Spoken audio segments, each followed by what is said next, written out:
March 26, 1945, Mount Suribachi, Iwo Jima. The ash fell like snow that morning, grey and weightless, settling on the shoulders of Navy pilots as they stood beside their Grumman Hellcats on the makeshift airstrip. The volcanic dust clung to everything, to the propeller blades, to the cockpit canopies, to the faces of the ground crews who worked through the night preparing the aircraft for dawn patrol. In the distance, Mount Suribachi continued its ancient breathing, exhaling plumes of sulphurous smoke into the Pacific sky. The air tasted of metal and fire. Lieutenant Commander James Vance wiped the ash from his goggles and looked toward the horizon, where the first light was breaking through clouds stained rust-red by volcanic particles suspended thousands of feet above the ocean. Somewhere beyond that crimson veil, Japanese commanders were waiting, convinced that no American pilot would dare fly through conditions that grounded even their own experienced aviators. The volcanic ash was not metaphorical, it was real, abrasive and potentially catastrophic. Engine cylinders could seize, visibility could vanish in seconds. The particulate matter, sharp as ground glass, could sandblast a windscreen until it became opaque. Japanese military doctrine, refined through decades of Pacific operations, held that certain atmospheric conditions simply prohibited flight operations. Their commanders had studied the eruptions of Mount Asuma, had documented engine failures during the ash clouds over Sakurajima, had built their tactical assumptions on the reasonable belief that machines had limits that even courage could not overcome. And yet, on that March morning, as volcanic ash continued to darken the sky over Iwo Jima, American pilots climbed into their cockpits, ran their pre-slet checks, and prepared to launch into conditions that every manual, every instructor, every voice of experience declared suicidal. This was not the Pacific War the Japanese High Command had envisioned when they attacked Pearl Harbor 40 months earlier. In December 1941, the architects of Japanese expansion believed they understood their enemy. A nation of shopkeepers and factory workers, soft from abundance, unwilling to endure hardship, certain to negotiate peace once the cost in blood grew too high. Admiral Isoroku Yamamoto, who knew America better than most of his colleagues, had warned that Japan was awakening a sleeping giant, but even his concerns centered on industrial capacity, not on the peculiar American willingness to attempt the impossible simply because someone said it could not be done. The Japanese military mind, steeped in tradition and hierarchy, could calculate tonnage and firepower and troop strength. What it could not anticipate was the improvisational audacity that would lead American pilots to fly through volcanic ash because the mission required it, and because someone in the chain of command believed it might just work. The battle for Iwo Jima had been raging for 35 days when Mount Suribachi began its most violent eruption of the campaign. The island itself was volcanic, 8 square miles of black sand and razor-sharp rock thrust up from the ocean floor by ancient geological violence. The Marines had paid for every yard of that poisoned ground in blood, 26,000 American casualties, nearly 7,000 dead. The Japanese garrison, entrenched in miles of tunnels and caves, fought with the desperate ferocity of men who knew they would never leave the island alive. But the airstrip, that flat stretch of volcanic sand that the Marines had captured in the first week of fighting, was the reason 30,000 men had been thrown against Iwo Jima's defences. From that airstrip, fighters could escort B-29 bombers all the way to Tokyo. From that airstrip, damaged bombers could find refuge on the long journey back from Japan. And from that airstrip, in late March 1945, American pilots would prove that the assumptions governing aerial warfare in the Pacific had fundamentally changed. Japanese commanders monitoring radio transmissions from their positions in the northern highlands of Iwo Jima heard the American engines turn over that morning and assumed they were listening to maintenance tests. No one would actually fly in these conditions. The ashfall was too heavy. Visibility was measured in dozens of yards, not miles. The volcanic particulate would destroy engines within minutes. These were not opinions, these were facts, established by Japanese naval aviation through hard experience. In 1943, a squadron of Mitsubishi G4M bombers had attempted to fly through ash clouds over the Marshall Islands. 3 aircraft lost power and crashed into the ocean.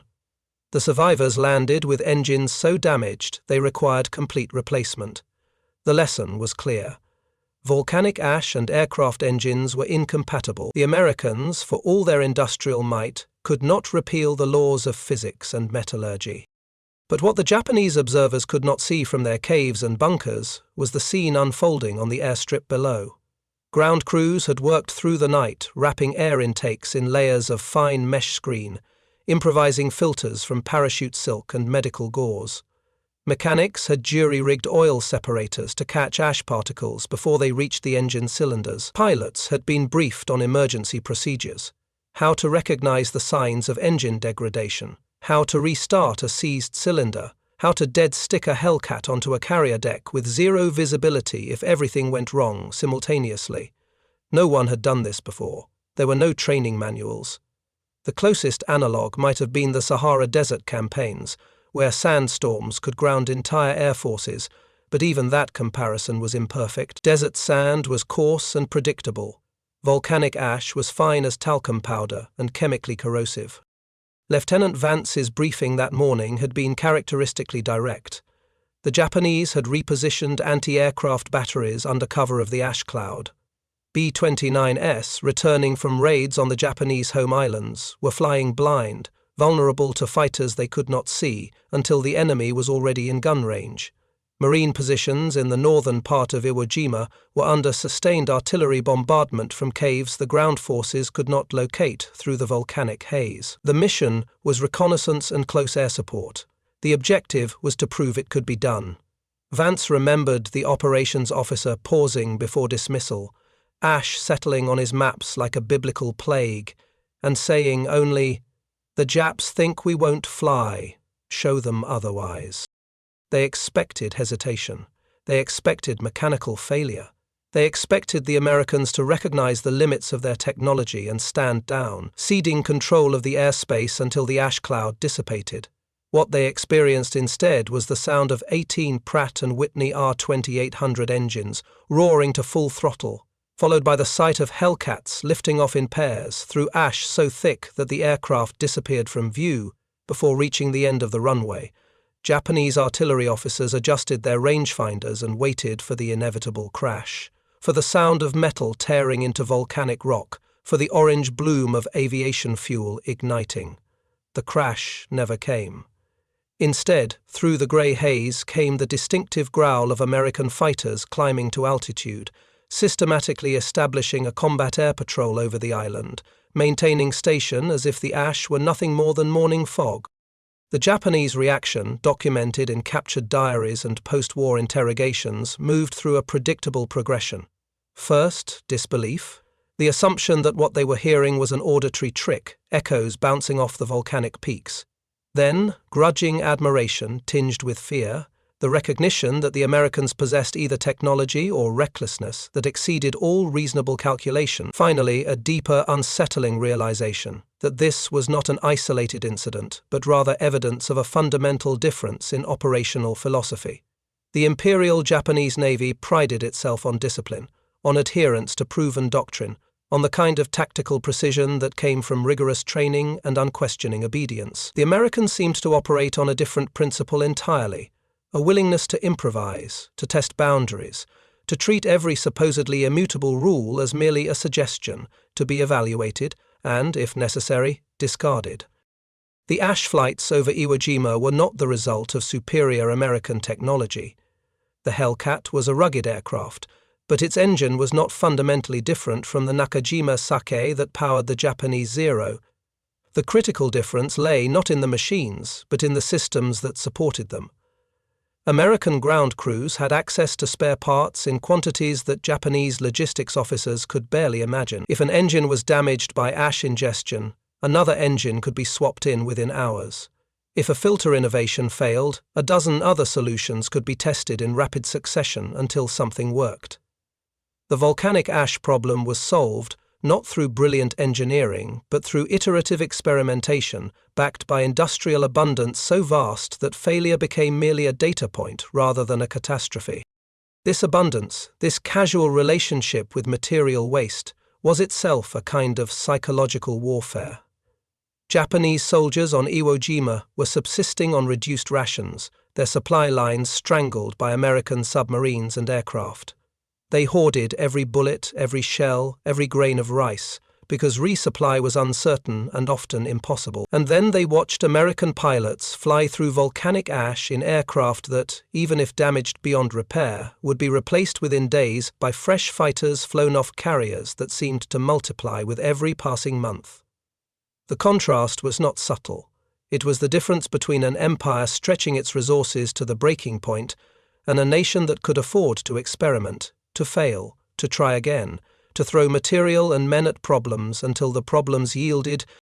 Lieutenant Vance's first pass through the ash cloud was later described in his after-action report with characteristic understatement. Visibility reduced to near narrow, instruments essential, engine performance degraded but acceptable. What the report did not capture was the sensory experience.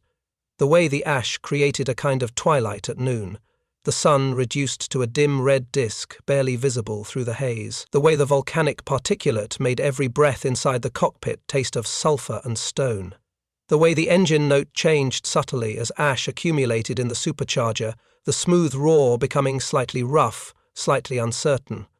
Vance flew by instruments, trusting the gyroscope and altimeter more than his own senses, descending through the cloud layer toward coordinates radioed from marine forward observers on the ground.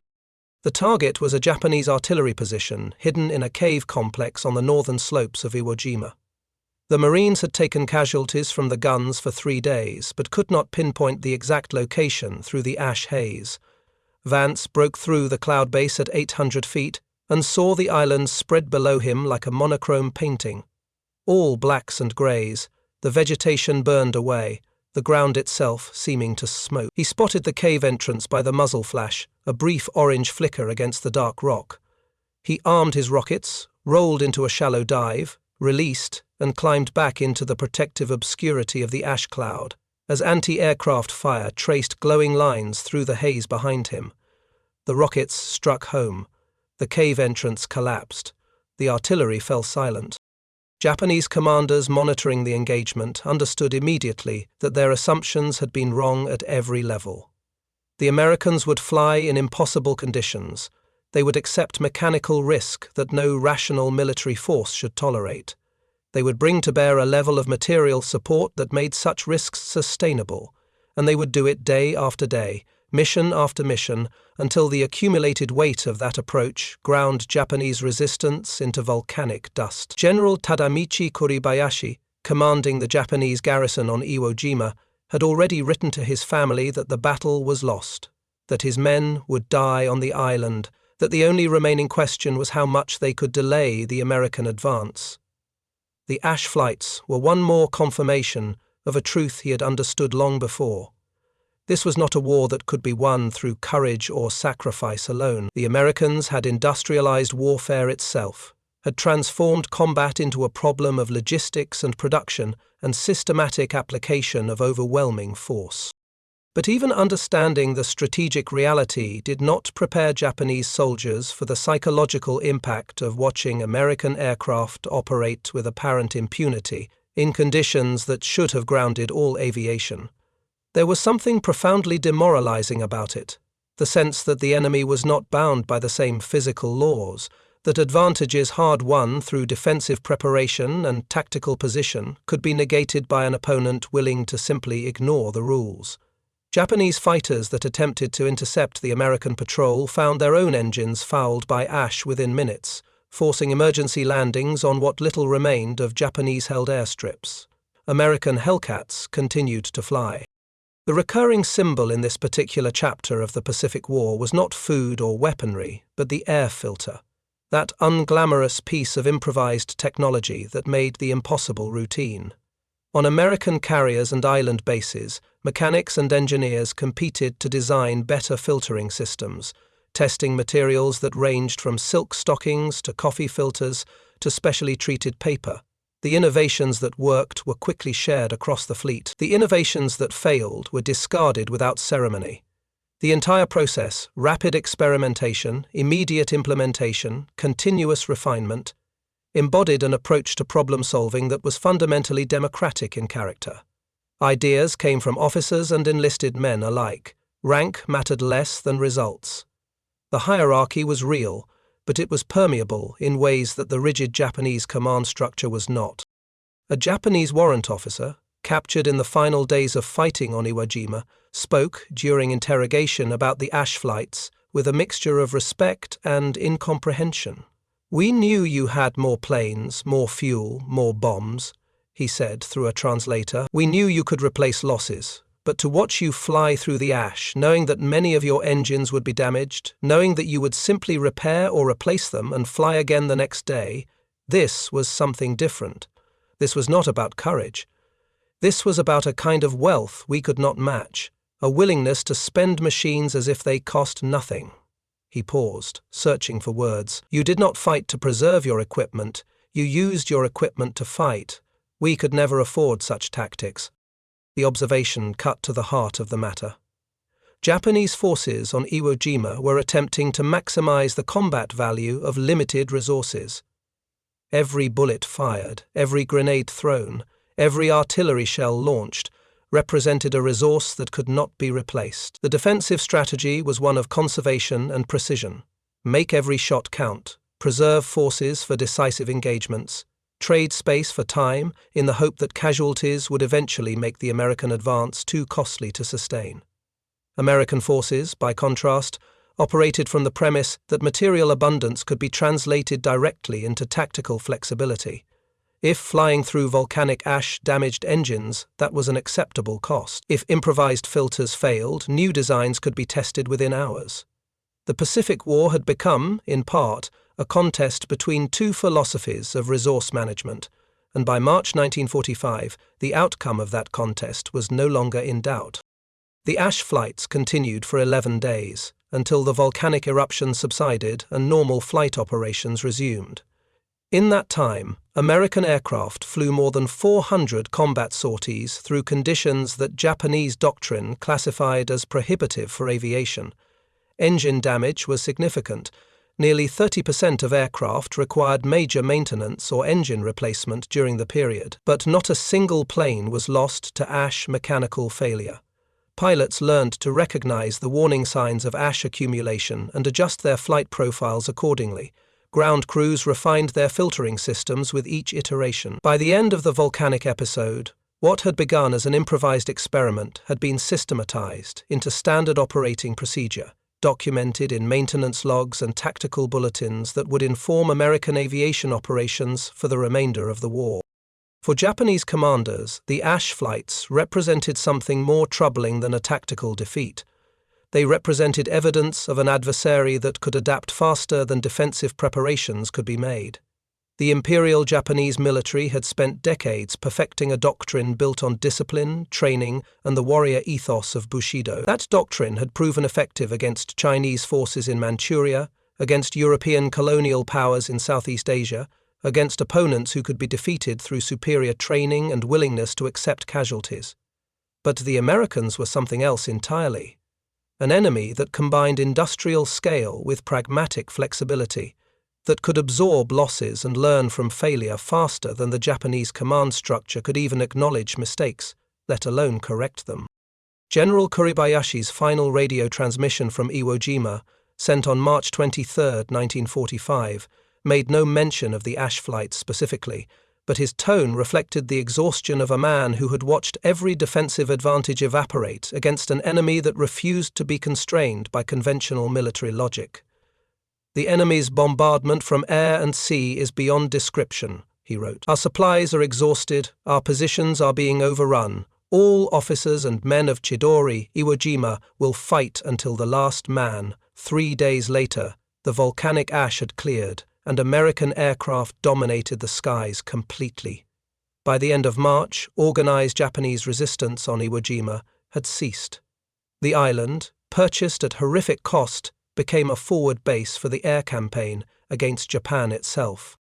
The transformation in perception, both American and Japanese, was subtle but profound.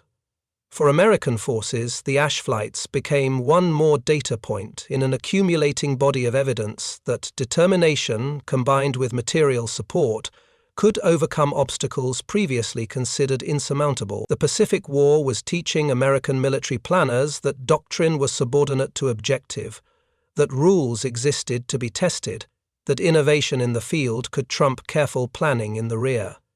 This was not the kind of lesson that could be taught in staff colleges or extracted from theoretical war games. It emerged from the lived experience of mechanics jury-rigging filters on a volcanic island, of pilots climbing into cockpits despite ash so thick it obscured the sun, of commanders willing to authorize missions that every manual declared impossible. The Japanese forces, the transformation was darker and more final. The Ash flights were one more piece of evidence that the war was lost, that no amount of sacrifice or tactical brilliance could overcome the vast material disparity between the two nations. Japanese soldiers had been taught that spirit could triumph over matter, that the warrior ethos could compensate for inferior equipment and resources, and for a time, in the early months of the Pacific War, that doctrine had seemed valid. Japanese forces had won stunning victories through audacity and willingness to accept casualties, but by 1945, spirit had collided with industrial reality, and the outcome was no longer in doubt. Watching American pilots fly through volcanic ash with apparent impunity was simply one more reminder that this war would end only one way. The symbolic weight of the air filter, that mundane, improvised piece of technology, extended far beyond its mechanical function. It represented the difference between two systems, two philosophies, two ways of organizing human effort toward collective goals. The Japanese system prioritized hierarchy, discipline, and adherence to established doctrine. It produced soldiers of extraordinary courage and tactical sophistication, but it was brittle, unable to adapt quickly to changing circumstances, dependent on resources that could not be replaced. The American system was messier, less elegant, sometimes wasteful, but it was resilient, capable of rapid iteration, supported by an industrial base so vast that experimentation and failure became learning opportunities rather than catastrophes. Historians examining the Pacific War often focus on the great carrier battles, Midway, the Philippine Sea, Leyte Gulf, as the turning points that decided the conflict. And those battles were indeed crucial. But the smaller moments, the tactical innovations born of necessity on volcanic islands and carrier decks, the accumulated weight of 1,000 improvised solutions to immediate problems, these too shaped the outcome. The ash flights over Iwo Jima did not change the strategic balance. Japan was already defeated. The question was only how long the endgame would take and at what cost. But the ash flights did illuminate something essential about the nature of American military power in the mid-20th century. It was not primarily about courage or tactical brilliance, though both were present in abundance. It was about systems, logistical, industrial, organizational, that could translate material abundance into military advantage. Lieutenant Vance returned to the carrier USS Yorktown on March 28, after the volcanic activity had subsided and normal flight operations resumed. His Hellcat's engine was pulled for inspection and found to have sustained damage equivalent to 300 hours of normal operation compressed into 11 days of flying through ash. The engine was replaced. The aircraft flew again the next day. Vance flew 70 more combat missions before the war ended in August 1945. He never considered the ash flights particularly remarkable, in the way that men who have done extraordinary things in wartime often fail to recognize their own actions as exceptional. The mission required flying through ash. They flew through ash. The engines could be repaired. What was remarkable about that? But for the Japanese commanders who witnessed those flights, who understood what they represented about American material capacity and operational philosophy, the experience was transformative. Post-war interrogations reveal a consistent theme: the realization that Japan had been fighting not just a war of armies and navies, but a war of systems, and that the American system, for all its apparent chaos and waste, was fundamentally superior at translating resources into combat power. The ash flights were a small tactical event, barely footnoted in most histories of the Pacific War, But they crystallized a larger truth about industrial warfare in the 20th century, that victory would flow to the nation that could innovate faster, adapt more readily, and sustain operations through material abundance rather than material conservation. The volcanic ash that fell on Iwo Jima in March 1945 eventually settled, mixing with the black sand and the blood that had already soaked into every square foot of the island. The American flag flew over Mount Suribachi. The airstrip, expanded and improved, became one of the busiest forward bases in the Pacific. B-29s made emergency landings there, their crews greeted by Marines who had paid for that sanctuary in casualties that still haunt the historical record. And American fighters continued to fly, escorting bombers toward the Japanese home islands, establishing air superiority that would pave the way for invasion, or, as events unfolded, for the atomic weapons that ended the war without that final, terrible amphibious assault. The epilogue to the ash flights came not in the form of official recognition. No medals were awarded specifically for flying through volcanic clouds, but in the quiet accumulation of operational confidence that permeated American military aviation in the final months of the war. Pilots who flew the ash missions carried that experience forward. They knew, in a way that could not be taught through training, that limits were negotiable, that problems had solutions, that the combination of American industrial capacity and pragmatic innovation could overcome obstacles that doctrine declared insurmountable. That confidence, multiplied across thousands of aircrews and ground personnel, became itself a weapon. The psychological certainty that no challenge was truly insurmountable if sufficient resources and ingenuity could be brought to bear. Japanese commanders, preparing for the defense of the home islands in the spring and summer of 1945, understood that they faced an enemy transformed by 3.5 years of Pacific combat. The nation that had been attacked at Pearl Harbor, the nation that Japanese planners had dismissed as soft, materialistic, unwilling to accept casualties, had proven capable of industrial mobilization on a scale without historical precedent. More troubling still, that industrial power had been married to a kind of tactical flexibility and improvisational creativity that Japanese military doctrine struggled to counter. The Americans did not fight the way military theory predicted they should fight. They broke rules, improvised solutions, adapted faster than defensive preparations could be made. They flew through volcanic ash because the mission required it and because their system could absorb the costs of such audacity. The larger truth that emerged from that March morning on Iwo Jima was this: freedom, in its American expression, was not merely a political ideal, but an operational advantage. The relatively flat hierarchies, the willingness to accept ideas from junior personnel, the tolerance for experimentation and failure, the industrial system that could produce abundance rather than scarcity, these were not incidental features of American democracy, but rather its translation into military effectiveness. The Japanese system, for all its discipline and courage, was fundamentally hierarchical and rigid. It could execute plans brilliantly, but struggled to adapt when plans met reality.